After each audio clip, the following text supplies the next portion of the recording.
kuki emile na haje gene emile na kuki IS retire officer na TV da phajan phajan ngangi ko maitai na no mai ka pune ha ba kubi adu maitai macha emile le ba min adu degi IS officer IPS officer madugi retaliation na wahi hai ngam de ba akhoi maitai misagi IS officer ro IPS officer ro adi emile sing so moi de lai he class 10 pass to de pane me ri do adu class English ngang ro maitai lu ngang utna mathong na le yo ko mathong na le bigi qualification jangdi san pi mathong na le bi ne qualification ke bung jangti aduna ai ngak pati adu yamna moina thi da ba aran bangak ta ngangi tu ki counter de MLA man nganga di MLA no counter pio ba IS officer ngang di IS officer ba mo ya ku ki army officer ngang sun ai madu da mangsum meet ke ba madu makhar le akoi sida di political party ki hoji activities ka tawri ne manipur da masi aina ai di isamjam na harabada yamna hagajaba wafam ma oino thoi ko hoji ki matam je politics tawnati aina hajage manipur de leriba politician oiro adigi political party oiro any function amata tawbigano nakoi nathodi IDP singche mayum da halalo adi mathung da nakoi election gi thawak ji pak thawa ba madu degi noina ka di henjaladi angang yam lei ko madu da mawarak cher kani madu hairaga aduna ngasi parja da ina hajani bo yamna parja singche ihal amada akoi bhab ta trebase akoi manipur bhab ta base parja su ta dre phamnai su ta dre atu puchai chai ri bani phamnai bana bhab ta ro parja se bhab ta no adu sum phaga ani mak se pula adu dei akoi khara manipur da isam jam population se 10% de ne manipur 10% ja phaba se ne manipur hingi bane ba 100% di manipur loi re dana and 10% any office ngo any aina na hoi khanje ki bane any office da su 90% di thabuk tok de 10% office ti hingan bane aduna aina hajabadi hojik si manipur si kamai na tawraga hingani kamai to nanthokani masi wakhanje kana ju khandadi aduga paja singsina khangi ba mi hatani ko hojik MLA 40 se moine khanki bane Nagaland gi citizen adi manipuri MLA ka hanbana te adu paja sina moina mo paisa piraga tawriba MP election tawriba akoi parja singsi waina yamna hai gre moina sari ba chinchak sina karmanu to khangdre ko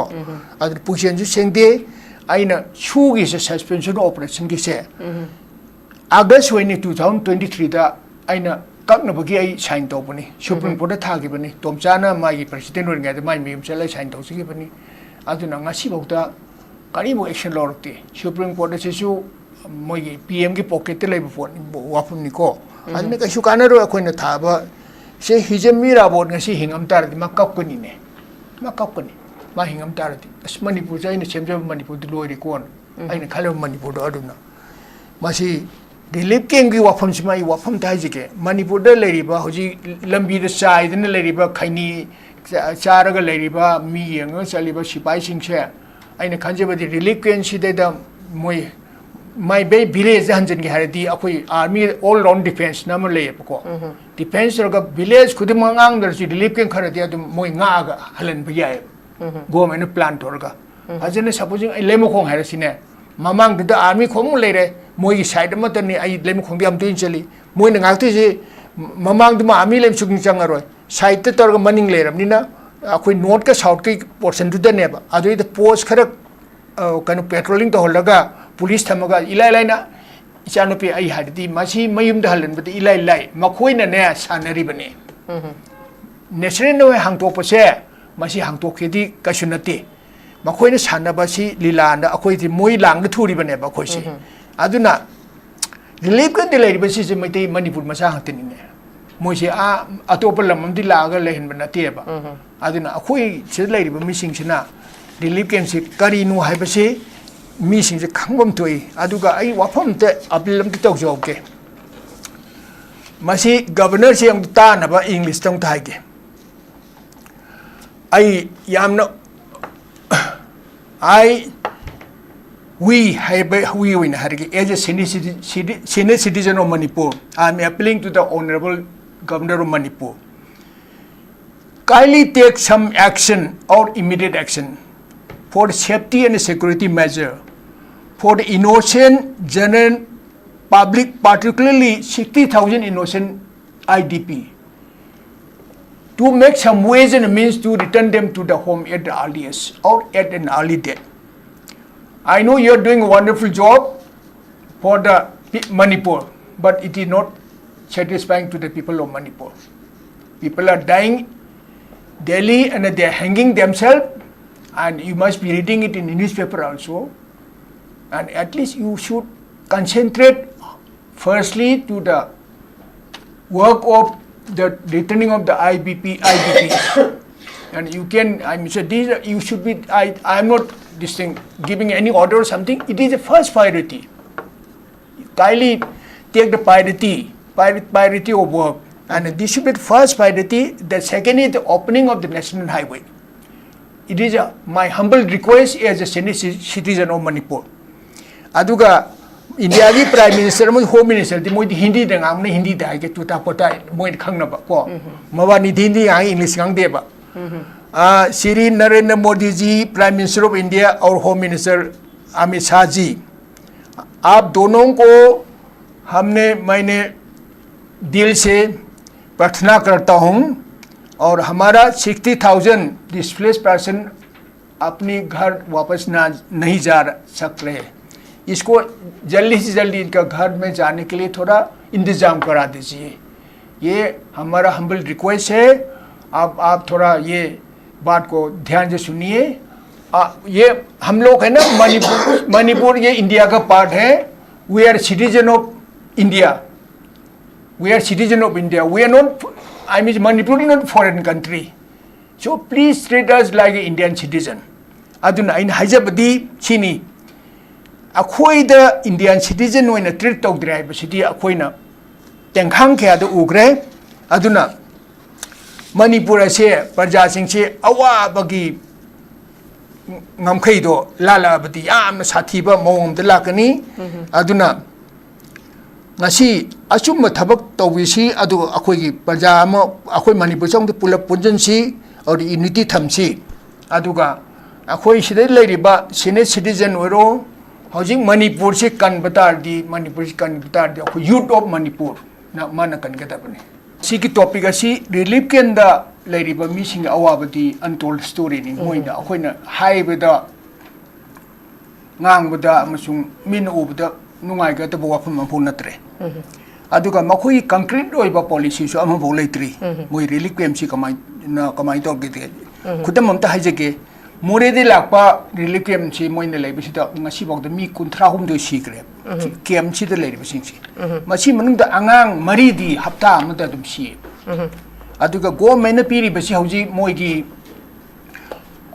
Chana Pachinchak Sika Moy Laina Bajungu the Nepco. Aduga Moko the financial assistance Tongana Magi Ana Tola Pakarima Toto Atom with the late. Aduga medical problems city multiple name. Yam medical. How's it where the Funamaxi Madam D? Suspension of operation and 22nd August 2008 India government, Manipur government, Amazon. Moi cookie militants sign to Bukini. Masi root cause here to net. Masi root cause here, Karadi were upon a Aquina, Masi analysis doctrine. Aduna Matamno Parliament Congress go many Aduna Nasi what Choliba Kudimak here, Masi Paliba, Matamdiki Congress government, Hoji BJP the lady bug BJP had been saying I am the Congress in Matum to the Congress the lady by I am Bani. Aduna Makoina told many hybrid charm, the sum of Jumla Wapam Neb. Mashi Makoina signed to the Wakan Kalok the Ba. Mashi Makoki Mumanum Marimata, she really came the labor at the Makoi Kitam Kandabon to a Aina. Hajaningi Pamnai Basi Makoina Nasibo, the Moina Tam the Tulo Pangasi, Emilian Pangit Lag and Makaini. Lag and Makai data. No matter time at the word, you moina lagani Makai, she came to the donate to grab weapons later. Makoi said donation to weapons later. Aduga Makoina came in the Salaga, my area that would there's you whole Manipur over emailing at any other Makoi came in the Salaga, came missing the Matin Yam Chong the Pang BBI. Makoina tone money Pamnabishing, tone money Pamnabishing the Mating Bang them. Masi a quick present tone but not table. How do Choiba, Sing Yatem at the labor, Yam Blairaba, no Magi, ꯁꯨꯔꯒ ꯇꯥꯟꯅꯔꯒ ꯆꯥꯕ ꯏꯟꯁꯥꯡ ꯅꯥꯄꯤ ꯊꯥꯔꯒ ꯌꯣꯜꯂꯒ ꯆꯥꯕ ꯉꯥꯛꯇꯅꯦꯕ ꯏꯅꯥꯛ ꯈꯨꯟꯕ ꯑꯃꯨꯛ ꯅꯠꯇꯦ ꯆꯤꯡꯌꯥ ꯇꯝꯅ ꯑꯗꯨ ꯏꯅꯥꯛ ꯈꯨꯟꯕ ꯀꯅꯥ ꯂꯩꯒꯦꯅꯦ ꯑꯗꯨꯅ ꯑꯩ ꯋꯥꯐꯝ ꯈꯔ ꯍꯥꯏꯖꯒꯦ ꯃꯁꯤ ꯑꯩꯅ ꯁꯨꯝ ꯍꯧꯖꯤꯛ ꯃꯅꯤꯄꯨꯔꯗ ꯑꯣꯏꯔꯤꯕꯁꯦ ꯍꯧꯖꯤꯛ ꯃꯅꯤꯄꯨꯔꯗ ꯐꯣꯡꯂꯤꯕ ꯈꯕꯔꯁꯤꯡ ꯇꯤꯚꯤ ꯆꯦꯅꯦꯜꯁꯤꯡ ꯑꯣꯜ ꯏꯟꯗꯤꯌꯥ ꯔꯦꯗꯤꯑꯣ ꯑꯣꯏꯔꯣ ꯗꯤꯗꯤꯀꯦ ꯏꯝꯐꯥꯜ ꯑꯣꯏꯔꯣ ꯃꯌꯥꯝ ꯐꯣꯡꯂꯤꯕꯁꯤ ꯏꯔꯤꯕꯁꯤꯡ ꯉꯥꯡꯉꯤꯕꯁꯤꯡꯁꯦ ꯇꯪꯈꯥꯏ ꯑꯃꯗ ꯆꯨꯝꯕꯅꯤ ꯍꯥꯐ ꯇ꯭ꯔꯨꯠꯅꯦꯕ 50%ꯅꯦꯕ ꯑꯗꯨꯅ ꯑꯁꯦꯡꯕꯗꯨꯗꯤ ꯉꯁꯤꯐꯥꯎꯗ ꯃꯅꯤꯄꯨꯔꯒꯤ ꯏꯇꯤꯍꯥꯁꯁꯤ ꯑꯁꯦꯡꯕꯁꯤ ꯏꯕꯁꯨ ꯌꯥꯗꯦ ꯑꯁꯦꯡꯕꯁꯤ ꯐꯣꯡꯕ ꯌꯥꯗꯦꯕ ꯑꯗꯨꯅ ꯑꯩ ꯏꯁꯥꯃꯛꯁꯨ ꯖꯔꯅꯦꯂꯤꯖꯝꯁꯤ ꯆꯍꯤ 3 ꯇꯝꯖꯔꯛꯏ ꯑꯗꯨꯒ ꯖꯔꯅꯦꯂꯤꯖꯝ इथिक्स मणिपुर लेते अचुम्बसे इब यादबनी थाइनदगी अदुम इब यादबनी हौजिसु मणिपुर की अचुम्ब इतिहास से लेत्री अदुना आइना सुम खोमसिनजरपदा रिलीफ कैम्प दा लेबा सुसाइड तो की बांगांग सिंसे ngasi खांगबगी वांग मदा लेरबा अदुदगी थवाइसे कथोगा फनेना कथोखरबने ngasi बोते कथोकीबसी नुपा मंगाने नुपी अनीनी आइना ममिंग अदुम पंजगे चही कुंथा तरु सुख्रबा अंगोम प्रेम कुमार कोकता एरिया दा मासी बिशनपुर डिस्ट्रिक्ट की रिलीफ कैम्प दा अखोई जुलाई की तांग निपान 2024 सुसाइड तौकी अदुदगी मेकोला दगी नुपी मचा अनि मेकोला आम 7 जनवरी 2025 मा सुसाइड तोरे अकोम बसु मेकोला नि नुपी मचा am सुसाइड चही अमना चही कुनमाथोय अमना चही कुन अदुदगी डिस्प्लेस पर्सन दा अखोई चही कुन तारोम दे सुबा अनि मने चही 35 सुबा मने मसिदा याम नुंगाइतबा मना आंगांग चही तराम दो तरामरी सुबाई बसे मणिपुर की दमति मिसिंग जी याम वाना लेरबने को नुपा मचा वरसि नुपी मचा वरसु अखोई गे दी मसी मेंखटपा ngमरोदबा सी मनुंग मतम चादना मखोई सी रिलीफ कैम्प दे लाइबा सी मखोई टोटली डिप्रेस होरबा को खनबम जामुं खांद्रबा इसम समना हेबदा ngayok samda kainoni yamna Fazal तुसलगा मखोइद करीम वाखन से चौथुंगे लेत्रबा हिंगुबगी कानरत्रे खंगलेदना मोइसे अदुदा वाखन से लाइबनेबा सुसाइड तोरिबसी इंडिया की लेवल दा इहारेसिने इंडिया दा फार्मर अमा सुसाइड तोबदा मा लोन सिंबा गमद्रे दा इंडिया पुनमक्सी न्यूज वेब मणिपुर की आंगांग अखोइ ngasi लाइहिद्रबा ngarang nahal jiri लाइहिदे सही कुन माथोइसि मासे क्लास 9 तमपनी युरेमबम अंगम बाइबा मासे आइना ngасai jiri de wari sabda fajana wari sile aduga mai chap chap dudi aina hayeng mai dudi ai hajara roi aduna ngasi wari basing chigi akhoi da mateng pangna badi ile leitre kwai de ki hoji wari basi mentally makhoi disturb hoy re mental problem psychological problem lakto ni moji medical treatment normal doctor the not psychological psychiatrist ki problem doctor ne ba maside masi akhoi na masi khara khandabam thoeba isa so yam nori babu moi tare chiki ba sibu kana amatir concern noi de manipur da masini masi sigre khabar da ngasi front page yor ni ko maside kana among na ma condolence hai oi commando sigini hai oi अदुगी मरमदा कनाना मतेंग पांगे हाइरो को सिगी बे सिगी लनाय होइना होजि 250 सिगी बदुबु कनाना करी तारगेने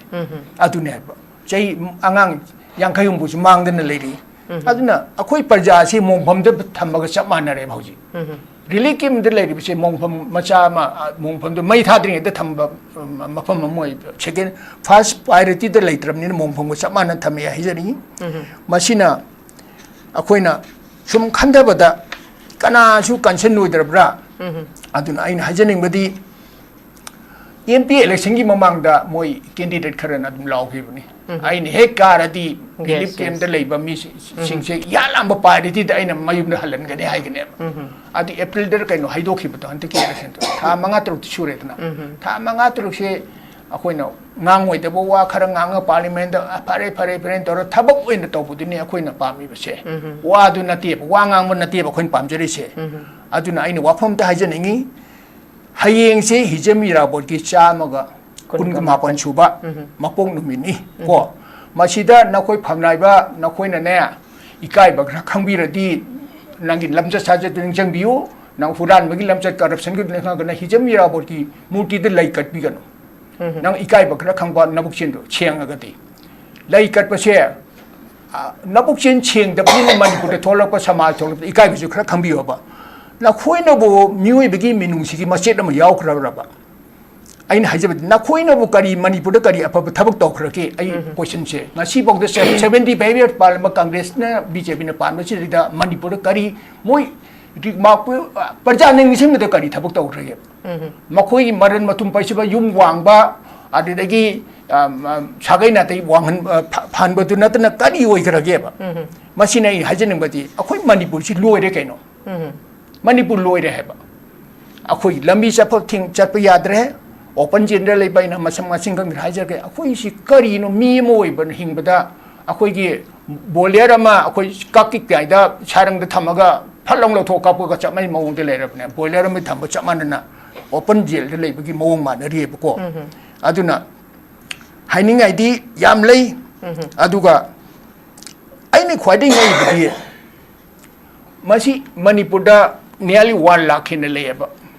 kan uniform set pase mapande 60 legre han 50 plus akoi side lei 1 lakh 10,000 20,000 mo lerang bari masi road ta adi moi gi MLA se moi gi phamnai ba singi mayum ngak tana farm house ngak tana phamnai ba MLA na mai mayum amnga lani farm house anium lerani mayum ani lerani adu ngak magi oina troop sing je loin season re mi so manpower si so ona tena season re ba adna ngasi suicide tori ba se masi ꯑꯩꯈꯣꯏꯅ ꯌꯥꯝꯅ ꯃꯨꯟꯅ ꯈꯟꯊꯕ ꯆꯨꯝꯃꯤ ꯃꯔꯝꯗꯤ ꯑꯩꯈꯣꯏꯅ ꯅꯤꯡꯁꯤꯡꯁꯦꯕ ꯉꯔꯥꯡ ꯅꯍꯥꯟ ꯊꯣꯛꯈꯤꯕ ꯅꯦꯄꯥꯜ ꯊꯣꯛꯈꯤꯕꯗꯣ ꯕꯪꯒ꯭ꯂꯥꯗꯦꯁ ꯊꯣꯛꯈꯤꯕ ꯁ꯭ꯔꯤ ꯂꯪꯀꯥ ꯊꯣꯛꯈꯤꯕ ꯏꯟꯗꯣꯅꯦꯁꯤꯌꯥꯗ ꯊꯣꯛꯈꯤꯕꯗꯣ ꯃꯅꯤꯄꯨꯔꯗ ꯊꯣꯛꯑꯣꯏ ꯍꯥꯏꯕ ꯂꯩꯇꯦꯕ ꯄ꯭ꯔꯖꯥꯁꯤ ꯄ꯭ꯔꯖꯥꯒꯤꯅꯦ ꯈꯥꯡꯕꯒꯤꯅꯦ ꯂꯤꯃꯤꯠꯁꯤ ꯂꯣꯏꯔꯛꯑꯗꯤꯅꯦ ꯂꯤꯃꯤꯠ ꯑꯣꯐ ꯇꯣꯂꯦꯔꯦꯁꯟ ꯑꯃ ꯂꯩꯕꯅꯤ ꯏꯪꯂꯤꯁ ꯋꯥꯏꯗ ꯃꯁꯤ ꯈꯥꯡꯕꯒꯤ ꯁꯛꯇꯤꯁꯤ ꯂꯣꯏꯔꯗꯤꯅꯦ ꯃꯣꯏꯅ ꯏꯠ ꯏꯁ ꯕꯦꯇꯔ ꯇꯨ ꯗꯥꯏ ꯍꯥꯏꯕ ꯁꯤꯕꯅ ꯐꯩ ꯍꯥꯏꯕ ꯋꯥꯈꯜ ꯑꯃ ꯂꯥꯛꯀꯅꯦꯕ ꯁꯨꯃꯥꯏꯅ ꯍꯤꯡꯗꯣꯏꯁꯨ ꯁꯤꯒꯦꯅ ꯐꯩꯌꯦꯅ ꯃꯁꯤ ꯊꯣꯛꯂꯛꯀꯗꯣꯏꯅꯤꯀꯣ ꯁꯨꯝ ꯂꯥꯍꯦ ꯂꯥꯏꯅ ꯁꯨꯝ ꯃꯣꯏꯅ ꯊꯧꯁꯥꯗꯗꯅ ꯁꯨꯝ ꯂꯩꯕꯗꯗꯤ ꯃꯗꯨꯗ ꯃꯤꯀꯞ ꯊꯣꯛꯄ ꯂꯩꯔꯤ ꯃꯤꯀꯞ ꯊꯣꯛꯑꯣꯏꯗꯣꯏꯅꯦ ꯃꯤꯠ ꯄꯥꯡꯕ ꯉꯝꯗꯅ ꯄꯨꯟꯁꯤ ꯂꯣꯏꯗꯣꯏꯕ ꯃꯁꯤꯡ ꯈꯪꯗꯅ ꯂꯣꯏꯔꯛꯀꯅꯦꯕꯀꯣ ꯑꯗꯨꯅ ꯁꯨꯏꯁꯥꯏꯗ ꯇꯧꯕꯁꯤ ꯌꯥꯝ ꯁꯦꯔꯤꯌꯁ ꯑꯣꯏꯅ ꯍꯧꯖꯤꯛ ꯂꯩꯔꯤꯕ ꯒꯣꯔꯃꯦꯟ ꯁꯤ PRꯗ ꯃꯣꯏ ꯇꯥꯏꯁꯟꯕ ꯌꯥꯔꯣꯏ PRꯗꯤ ꯍꯧꯖꯤꯛ ꯉꯥꯛꯊꯣꯛꯄꯁꯤꯅ ꯃꯣꯏꯅ ꯑꯣꯏꯗ ꯁꯣꯏꯔꯝꯕꯁꯤꯡꯁꯦ ꯃꯈꯣꯏꯅꯁꯨ ꯑꯉꯝꯕ ꯈꯔ MLA दी होइरिदना MLA मन मान मंत्री ओदरे थबक तो MLA की ड्यूटी से लेबा MLA की माई मथौ लेबा मा तोलो फंगे दुदी मा तोलो फंगदी थबक तो तामिने नो वर्क नो पे हागे मा तोलो फंगदी he has got a salary he has to work mayum da फंबगी कन तोलो नती ममाम फंगी तो ला अनि मखाय सि याम रो पैसा नि ला असम की MLA से 80,000 नेबा नागालैंड की MLA से 90,000 नेबा मणिपुर ना 2.5 लाख का लौरी बा मोय MLA से मयाम मोय ने पास तौरगा अखोय मणिपुर दा करिबु रिसोर्स लेते बसिदा मखोय जी वाइन करम मीनो दो आई हाइबंग आई हाजनिंग्रे आई असवाय से हाइरगा लोसिनजगे ओके थागचरी पाबुंग मखा चथजबोय नाई खोयगी ओजा समजायदा लागजगे जबोय नाई पाबुंग दा लागजगे पाबुंग नाकलम रोमदा हौजिक खोयगी ओजा सुताना सु थंबिबगी वात मतुंगिना हाइदी रिप्रेजेंटेटिव से हौजिक फाउबा अखोयना खनगिबने अखोयगी ममल यामलबा चही मंगागी बोट से पीगिरगा खनग्रिबसे मखोयजे मथौ तौद्रे हाइतारगदी अखोयना मखोयजे थागतखिबनिना मखोयजी मियामना दुम चिंगदाबा याएबा कांग्रेस सी चही 10 का मंगा मखोयदे थाजदना पी याद्रे हाइदना अमु बीजेपी द पी सुमाइन तौदना लैरिबा एखोयगी मियामसी तसेंगना रकना खांगबा कनमनबा अदुदा नतना अमना ngang amana tadaba simadi pabung yam masi mayekti aduki matik lana adumak uba phangi si makna su akoina khangibne akoina lawthaba ngambase hoju phawang ngamdriba sindi lairiba khogi adum khongban chen bakharadi lairiba hariba any AC mamangi MLA singdagi magi machum phangbaduna su magi suvidha do phangibanina sumba mayam amsu laiba pabung अदुमपु लाइरिबा फिबम सिददी representative सिंगसु मागी तौबम थोकपा मथौसे केम कुंबम त तौद्रबनिना revolution अमा movement अमा पाबुंग याम तंगाई फजना मथौ ताब्राना खले मसी तौगदबसु अदुमक चेलुबा चोंगबा nganguba मी खक्तंगना पर्सनल तारगा दुम लेहौबा सिगी फिबम सिददी मणिपुर सि दुम लुपगी फिबम अमा लाकद्रा हाइबगी कैनो अमा खक याम चाउना दुम हाइनरी अदु आइंगोंदगी चिंगना पाबुंग कशु हाइबदी कंसर्न ओइदे पाबुंग अदुइ तारगदी पाबुंग एस अ सीनियर सिटीजन अमा ओइना पाबुंग की एक्सपीरियंस दा सिगी फिबम सिदा लैरबनिना पुनमकना लोइनमक प्रायोरिटीज अमत पीद्रबनिना पाबुंग करीनो हौजिक तौदुइसे हौजिक से मणिपुर से क्रॉस रोड लेरबनी अखोई से कर्म माइके द चटकदबनो हाइबदो खंगद्रबा आइना मणिपुर की ममिंग पंजररोय मान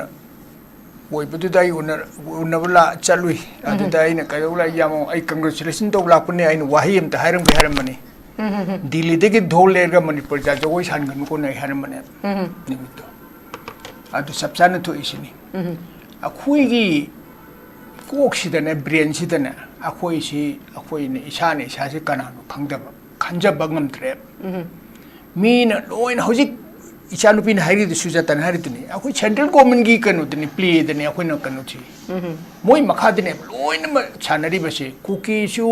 अखोई मैते सु मोय न डिवाइड एंड रूल तौरगा मखोई मोय सानहन बने नोम ए कुकी एमएलए मना हाइजेगेने एमएलए मना कुकी आईएएस रिटायर ऑफिसर मना टीवी द फजन फजन ngangi बको मैते न नोम कापुपने हायबा कुबी अदु मैते मचा एमएलए लेरिबा मिने अदुदगी आईएएस ऑफिसर आईपीएस ऑफिसर मदुगी रिटालेशन न वाही हाई ngamdiब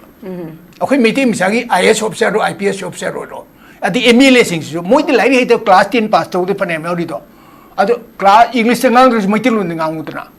मथौना लेयो बको मथौना लेबगी करी क्वालिफिकेशन जंगदी सानुपी मथौना लेबसिदिने क्वालिफिकेशन के बुंजंगती अदुना आइन ngakpadi अदु यामना मोइना थी हाइबा अरान बंगाक्ता ngangi दुगी काउंटर दे एमएलए मन nganगाति एमएलए मन काउंटर पियोबा आईएएस ऑफिसर nganगाति आईएएस ऑफिसर बा मोया कुकी आर्मी ऑफिसर nganगसन आई मदुदा मंगसुम मीट केबा मदु मखरले अखोई सिददी पॉलिटिकल पार्टी की हौजी एक्टिविटीज के तौरिने मणिपुरदा मसी मसी आइना आइदी इसमजमना हारबदा यामना हागजबा वाफम अमा ओइनो थोइको हौजी की मतम पॉलिटिक्स तौनते आइना हाजगे मणिपुर लेरिबा पॉलिटिशियन ओरो अदगी पॉलिटिकल पार्टी ओरो एनी फंक्शन अमत तौबिगनो नखोई नथौदी आईडीपी सिंगसे मयुम दा हललो अदि मतुंग नखोई इलेक्शन की थबसे पाक्थोबा मदुदगी नोइन कादि हेंजलदी अंगांग याम लै को मदुदा मवारक चरकनी मदु हायरगा अदुना ngasi प्रजा दा इन हाइजनिंग वॉपम याम प्रजा सिंगसे इहा लामदा अखोई भाव ताद्रबसे अखोई मणिपुर भाव ताबसे प्रजासु ताद्रे फमनाइसु ताद्रे अति पुचाई चाइरिबनी फमनाइबना भाव तारो प्रजासे भाव तारनो अदुसुम फगदा अनिमकसे पुला अदुदे अखोई खरा मणिपुर इसमजम पॉपुलेशन से 10% दने मणिपुर 10% अफबसेन मणिपुर हिंगिबनेबा 100% दि मणिपुर लोरेदना 10% एनी ऑफिस संगो एनी आइन नावै खंजगिबनी एनी ऑफिस तसु 90% दि थबक तौतेबो 10% ऑफिस दि हिंगन बने अदुना आइना हाइजबदी हौजिकसी मणिपुर से कमायना तौरगा हिंगनी कमाय तो नाथोकनी मसी वाखंजे कनाजु खंददि अदुगा प्रजा सिंगसिना खनगिब मी हतनी को हौजिक एमएलए 40 से मोइन खनगिबने नागालैंड की सिटीजन नदी मणिपुरी एमएलए का हन नते अदु प्रजा सिना मोइना मो पैसा पीरगा तौरबा एमपी इलेक्शन तौरिबा अखोई प्रजा सिंगसि वाइना यामना हाइग्रे मोइना चारिबा चिंचाक्सिना कर्मनो तै खंगद्रे को अदु पुसेनजु सेंगदे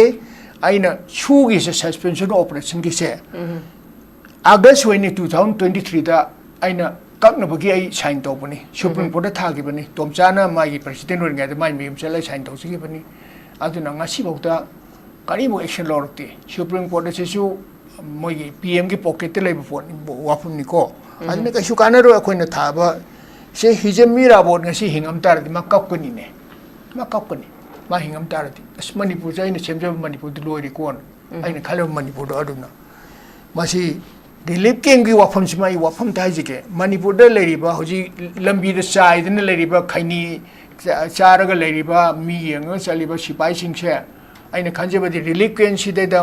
मोय माई बे विलेज हंजन के हारदी अखोई आर्मी ऑल राउंड डिफेंस नाम लेबको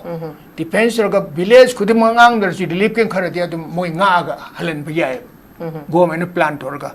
हजने सपोजिंग लेमखोंग हारसिने ममांग द आर्मी खोंग लेरे मोई साइड मतनी आई लेम खोंग दिम तुइन चली मोय नगाक्ति जे ममांग दमा आर्मी लेम सुगिंग चंगरो साइड त तोरगा मनिंग लेरमनिना अखोई नॉर्थ का साउथ के पोर्शन दुदनेबा अदुइ द पोस्ट खर कनो पेट्रोलिंग तो होलगा पुलिस थमगा इलाइलाइना इचानुपी आई हादि मसी मयुम दहलन बदि इलाई लाई मखोइना ने सानरी बने नेशनल नो हांगतोपसे मसी हांगतोखेदि कसुनते मखोइना सानबसी लीलांदा अखोइदि मोइ लांग थुरि बने बखोइसे अदुना रिलीफ कन दिलाइबसी से मैते मणिपुर मसा हंतनिने मोइसे आ अतोप लममदि लागा लेहन बनतेबा अदुना अखोइ से लाइरिब मिसिंगसिना रिलीफ कैंप से करिनु हाइबसे मीसिंग से खंगबम तोई अदुगा आई वाफम ते अपील अम तौजोके मसी गवर्नर से अम तानबा इंग्लिश तंग थाइगे आई यामना आई we win as a senior citizen of Manipur. I am appealing to the Honorable Governor of Manipur. Kindly take some action or immediate action for the safety and security measure for the innocent general public, particularly 60,000 innocent IDP, to make some ways and means to return them to the home at the earliest or at an early date. I know you are doing a wonderful job for the Manipur, but it is not satisfying to the people of Manipur. People are dying daily and they are hanging themselves, and you must be reading it in the newspaper also.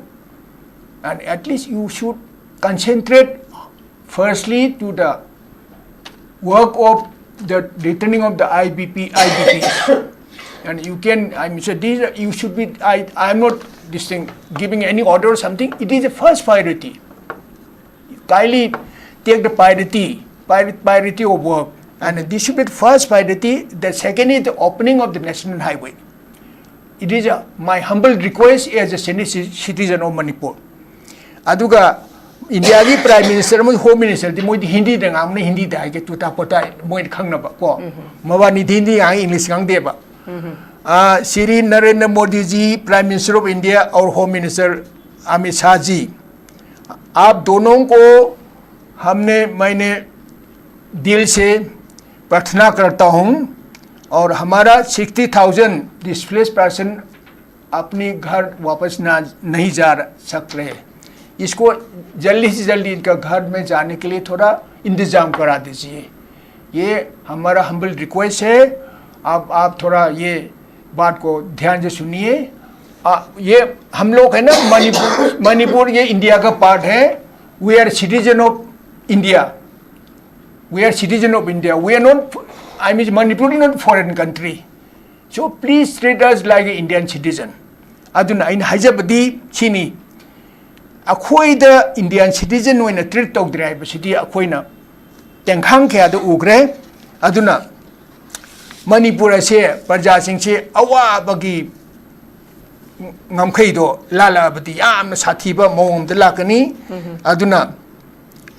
ngasi achum thabak tawisi adu akhoi gi praja ma akhoi manipur chong de pulap punjansi or unity thamsi aduga akhoi sidai leiriba senior citizen oro hojing manipur se kan batar di manipur se kan batar di akhoi youth of manipur na mana kan gata bane youth of manipur se kan gata bane youth of manipur se masi moigi सुमाने सुम हेंजलदी आंगांग सिंगि खांग ngam शक्ति अमा लाखिने बको मदुददि करीब शक्ति अमना Thiem यादोय को मोय आंगांग सिदि सावरगदि सावगद मिसे सावरदि याम साथी बने खांग बकन बगी माय लिमिट ऑफ टॉलरेशन दो मदु लागदि मसी मणिपुर सि फुनमोन गने बको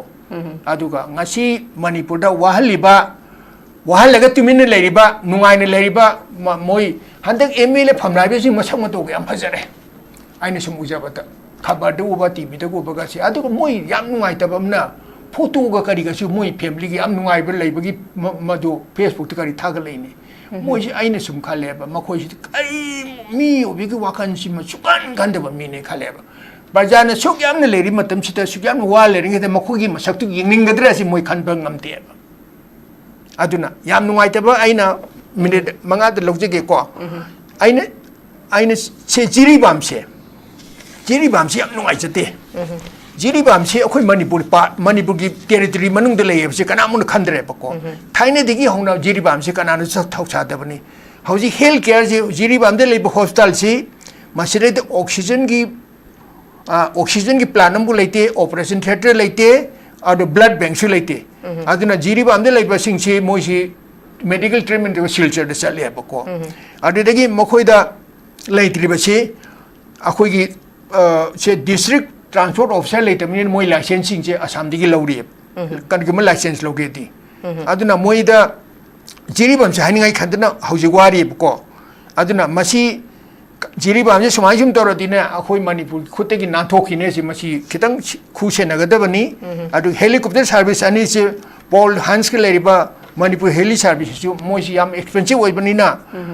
ꯄꯣꯜ ꯍꯟꯁꯤꯅ 3,185ꯅꯦꯌꯦ ꯑꯗꯒꯤ ꯍꯤꯂꯤꯁꯤꯅ 2,500ꯅꯦ ꯃꯣꯏꯅ ꯍꯪꯒꯠꯂꯦꯟꯗ ꯏꯝꯐꯥꯜ ꯂꯥꯛꯄꯁꯤꯗ ꯅꯤꯌꯔꯂꯤ 10,000 ꯃꯨꯛ ꯆꯪꯉꯦꯕ ꯑꯗꯨ ꯃꯦꯗꯤꯀꯦꯜ ꯇ꯭ꯔꯤꯠꯃꯦꯟ ꯑꯣꯏꯔ ꯇꯥꯔꯁꯨ ꯑꯗꯨꯅ ꯍꯧꯖꯤꯛ ꯖꯤꯔꯤꯕꯒꯤ ꯃꯤꯁꯤꯡꯁꯦ ꯀꯃꯥꯏꯅ ꯇꯧꯒꯦꯕꯨ ꯃꯣꯏꯅ ꯇ꯭ꯔꯦꯟꯗ ꯁꯤꯜꯆꯔꯗ ꯅꯠꯇ꯭ꯔꯒ ꯑꯒꯔꯇꯂꯥ ꯆꯠꯂꯒ ꯚꯌꯥ ꯒꯨꯋꯥꯍꯥꯇꯤ ꯂꯥꯛꯏꯌꯦꯕ ꯃꯗꯨꯅ ꯈꯤꯇꯪ ꯐꯩꯌꯦꯅ ꯃꯗꯨꯅꯤ ꯑꯩꯈꯣꯏꯁꯤ ꯃꯥꯏꯀꯩ ꯈꯨꯗꯤꯡꯃꯛꯇ